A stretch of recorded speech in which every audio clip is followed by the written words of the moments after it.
Sialkot airport की जी है ना यह सूरत हाल पानी एंट्रेंस बस पैसेंजर जोड़े ने बिठाने ने गड्डियां जड़ियां ने अलाओ नहीं अंदर बस पैसेंजर बह के जाने ने यह सूरत हाल है सियालकोट एयरपोर्ट।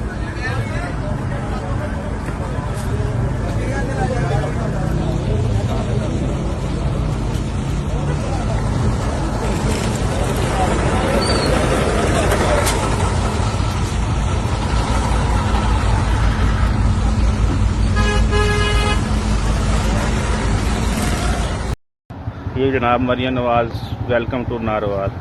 ये जनाब पूरा ये चंदवाल स्टाफ है टोटल बंद है टोटल। और यहाँ से तकरीबन 12 किलोमीटर दूर सैलाब जदगान का या जहाँ सैलाब आया हुआ है एक एक दुकान बंद कर दी है। दुकानों के शीशे तोड़ दिए हैं जो खुली रह गई है, लेट हो गए, तशद्दुद किया गया है।